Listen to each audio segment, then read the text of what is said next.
ako makikipag-usap. Huwag ka lang sasabat.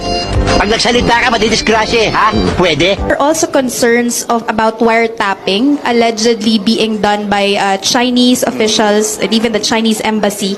What is your directive on this issue, sir? Directive. Wow naman! It's just Wow! we are looking into it because really the fact of the matter is there have been mentions of a tape. So until they release it, there's the Pwede. we cannot be it becomes harder and harder to believe and to accept that there was an agreement. Bongbong bangag yan. Kayo, nagpasok sa Congress, mag-eleksyon, nanalo.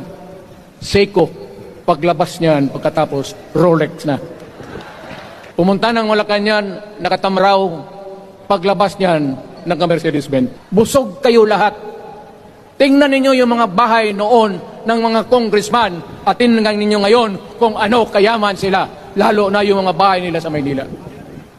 Wala kayong masabi sa akin. Alam mo bakit diretsahan ako magsalita? Inipahat, wala ako. Paglabas ko sa Malacanang, lipad ako dito. Pumunta ako sa bahay ko para mag-retire. Ayaw ko sanang bumalik. Ayaw ko na. Matanda na ako. Putang ina, napapandol lang ako dyan eh. Putang ina. Huwag kayong magpalukop. Alam mo, Parliament, ang ambisyon niyan, karamihan, galing kay Lisa Marcos, pati kay Romualdez. Bongbong bangag yan. That's why, sinasabi ko na sa inyo ngayon, si Bongbong Marcos bangag noon, ngayong presidente na, bangag natin ang presidente. Kayong mga military, alam ninyo yan. Lalo na yung nasa Malacanang. Alam ninyo, the armed forces of the Philippines, alam ninyo, may drug addict tayo.